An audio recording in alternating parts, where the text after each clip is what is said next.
Okay, we're going to try and go through this pretty quick, but we are going to talk about triangles today and get ourselves kind of caught up. So let's talk. Triangles have 3 sides and they also have 3 angles in there. Those angles must add up to how many degrees? Do you remember? They must add up to 180 degrees. And remember, when we talk about degrees, we use this little degree sign. Okay, there's a few types of triangles. We've got acute triangles. And remember, acute triangles look like this. And they've got angles that are less than 90 degrees. We've also got obtuse triangles. And obtuse triangles have a really wide angle. And obtuse triangles are going to have angles that are greater than 90 degrees. Remember? So they've got like a really wide one. Then we've got right triangles. Right triangles. And right triangles have a right angle. And when we draw a right angle, it looks like that. So a right angle is 90 degrees. Okay, then our last one that's really common is an equilateral triangle. And an equilateral triangle is when all the sides are the same. Okay, so they measure the same, and then that also means that their angles are the same. So an equilateral, see the word equal right in there, equilateral. I should probably write the whole word. Okay, now when we talk notation on triangles, what we do is we use dashes. You remember, we'll use like 1 and then a double and even a triple. And so that tells you about sides. So like if we've got something like this, if you've got 1 dash and 1 dash, then you know that those sides are equal. The way we talk about angles in a triangle is we draw arcs. Do you remember that? And then we can even draw like double arcs. So you can see that they've got different sides, different sizes. So sides are labeled with the little dashes and angles are labeled with arcs. Okay, let's talk about the Pythagorean Theorem. Now, this should not be new information, but we'll talk about it anyway as a reminder. Okay, so right triangles in the Pythagorean Theorem. So we use the Pythagorean Theorem when we're looking for side lengths. Side lengths. Okay, so it doesn't use angles at all. And the formula is a squared plus b squared equals c squared. Now, c is special. C is what we call the hypotenuse. So c is the longest side. And in every right triangle, we have a right angle, which is 90 degrees. And the side that's across from the right angle is going to be the C, and it is our hypotenuse. Hypotenuse. It's the longest. It has to be the longest. If it's not the longest, something has gone wrong. The other 2 sides are going to be called A and B, and we usually call them legs. It doesn't matter which one's A, and it doesn't matter which one's B. So let's do a practice on this, make sure we know what we're doing. So in this problem, we have a right angle. That should always be drawn in. Somebody's slacking. And we're looking for the side that's across from it. So this must be our C. So you'll notice that these aren't labeled with A, B, C. So we need to label them ourselves. So this is our C. That means we can label our 13 with an A and our 10 with a B, or vice versa. It doesn't matter. So if I want to find C, I'm going to say 13 squared plus 10 squared equals C squared. And 13 squared is what? Okay, 169. And 10 squared is 100. And that equals C squared. So I'm going to add those together, and I'm going to get 269 equals c squared. But that's not my answer, and that also doesn't make sense. There's no way that 13 meters and 10 meters has 296 meters. Oh, I'm dyslexic. 269 meters in between it. Oops, 69. Okay, so we're going to take the square root. So I'm going to take the square root of 269 and the square root of c squared. The square root of c squared is c, and the square root of 269 is 16.4. So there's my answer. Now, this side is a little bit different because if you look really carefully, when you go to label your triangle, you'll see that we already have c. So I'm going to call 5a, which means I'm looking for b. So to do this, I need to be careful. I'm going to say 5 squared plus b squared equals 16 squared. All right, well now I've got 25 plus b squared equals 16 squared, which is 256.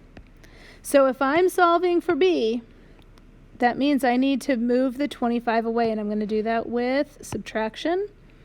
So I'm going to have b squared equals 256 minus 25 is 231. Now, take the square root of both sides, and you get the square root of 231 is 15.1. Okay, and there's your answer. And then, again, ask yourself, does that make sense? Like, does it make sense that a 5, 16, and 15 would work? Yeah, stands to reason.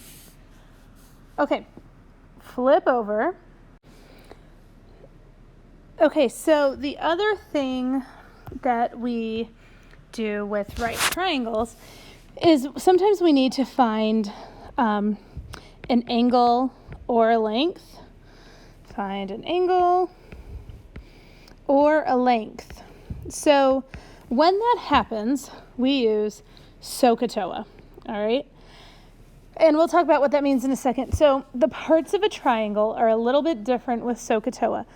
Some's the same, like we have to have a right angle and we have to have a hypotenuse. So the hypotenuse we call h, and that's our hypotenuse. And then we're going to have two other sides. We're going to have an opposite and an adjacent. But before we have that, we need to label at least one angle. So we have to know which angle we're focusing on. So this is going to be our focus angle. I've put an arc on it. That means it's the angle we're focusing on. A lot of times we will label that with a theta. Let me draw that a little better. It's like an oval with a squiggly through it. That's a Greek theta. So we will call this our theta, or like the angle we're focusing on. And based on that, from there, we label the other two sides. So the side that is across from the theta is called the O, or the opposite side.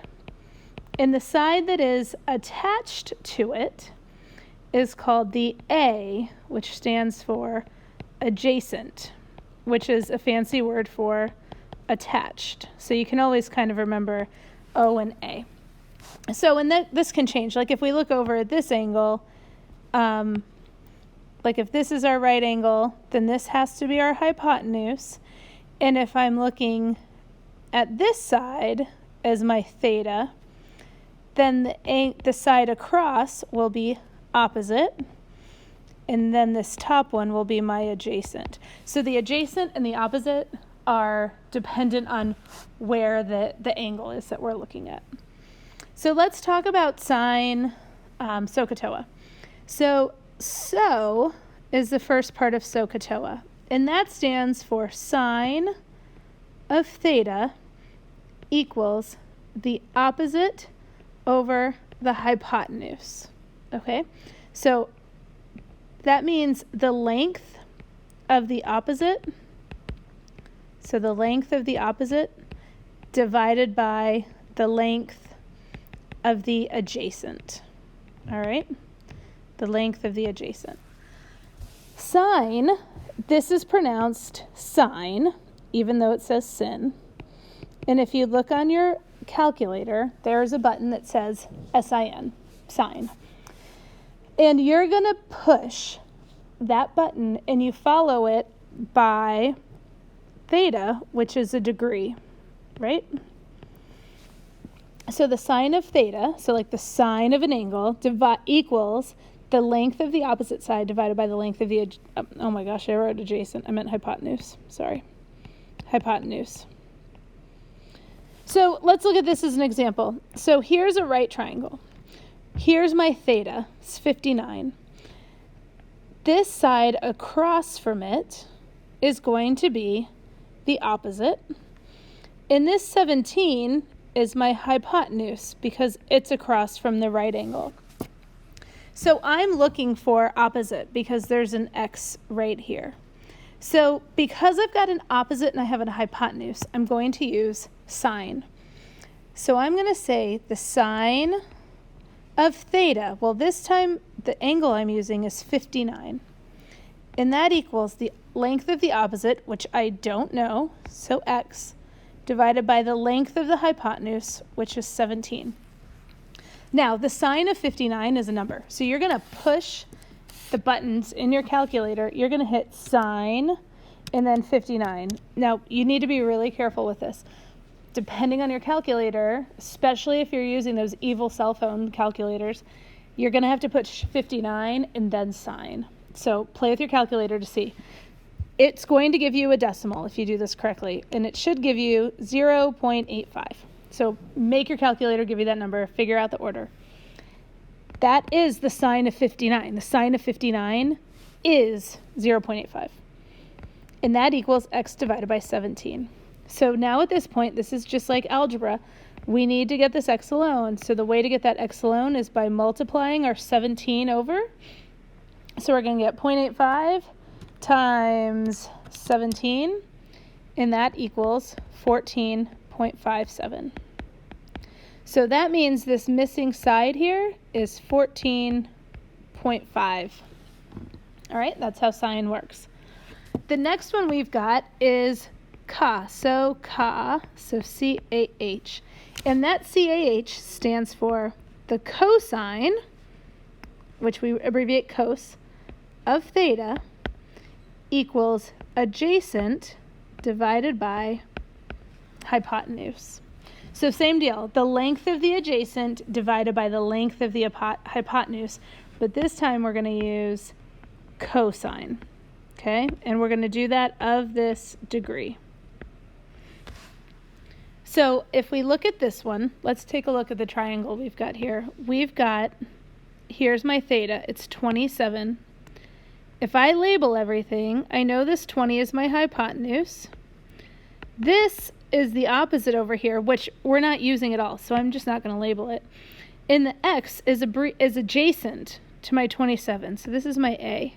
So because I've got an A and an H, that tells me I'm going to use cosine, because cosine uses A and H. So we're going to say the cosine of theta, which is 27, equals the adjacent side, which I don't know, it's x, divided by the hypotenuse, which is 20. So similar to last time, I'm going to hit cos 27. And again, that should give you a decimal. This time it gives me 0.89 equals x divided by 20. Again, I'm solving for x. So I'm going to multiply by my 20. So I'm going to say 0.89 times 20 equals 17.82. All right, that means that this missing side right here is 17.8. Okay, our last one we have is TOA, T-O-A.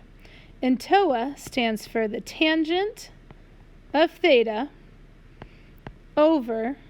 equals the opposite over the adjacent. So this is the length of the opposite, right? Length of the opposite divided by the length of the adjacent. And tan is tangent. Okay, again, it's a button on your calculator. So in this one, here's my theta, it's 53, and the x that's labeled is across from that, so that means this is the opposite, and the 12 is connected, it's attached, so this is the adjacent. You'll notice there's no information given about a hypotenuse. So when I look at this triangle, I see that I've got an opposite and an adjacent, so I know I must be dealing with tangent.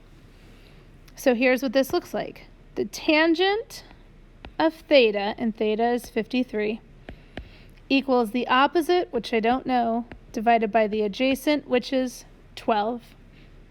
So again, tangent of 53 is 1.32, and that equals x over 12. I need to multiply the 12, and I'm going to get 15.9. So this missing side that I was looking for is 15.9. Okay, so basically what we've said is that we've got these three things. We've got Sohcahtoa. And when you're dealing with an opposite and a hypotenuse, you use sine. If you've got adjacent and hypotenuse, you use cosine.